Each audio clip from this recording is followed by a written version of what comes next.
Boas, son Xocas Vázquez Abuín e actualmente traballo no Instituto de Investigacións Sanitarias Santiago de Compostela no Laboratorio 7, Cardioloxía Celular e Molecular.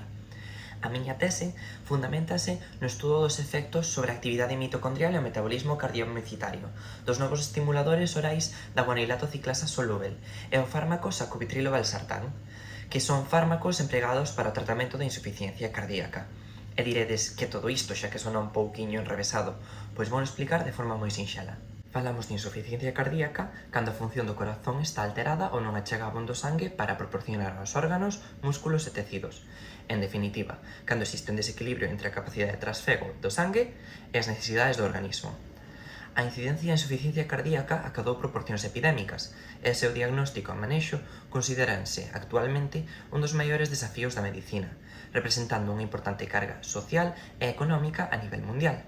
Debido á súa complexa etioloxía, é dicir, ás causas da enfermidade, son necesarios novos enfoques cunha mellor caracterización dos doentes, sobre todo naqueles que presentan insuficiencia cardíaca con fracción de exección preservada, na que a porcentaxe de sangue que sae do corazón é superior ao 50%, co fin de desenvolver e mellorar as ferramentas diagnósticas, prognósticas e terapéuticas, xa que os tratamentos resultan menos eficaces neste tipo de doentes.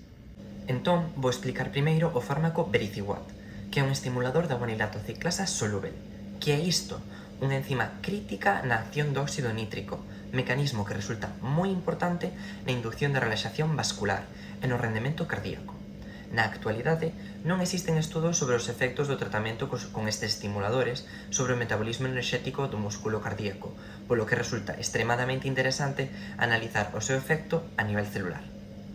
Por outra banda, temos o fármaco LCZ696, que xorde da combinación de sacubitrilo e valsartán, dous tratamentos que suprimen simultaneamente a activación do sistema renina-anxiotensina-aldosterona, sistema regulador nos riles, e potencia os péptidos natriuréticos, proteínas producidas polo corazón, e que ambos actúan regulando a presión arterial. E aínda que os estudos clínicos realizados con ambos fármacos manifestaron resultados moi prometedores reducindo o risco de morte e hospitalización, resulta indispensable afondar nas accións locais a nivel celular destes fármacos para inspirar novas estrategias terapéuticas.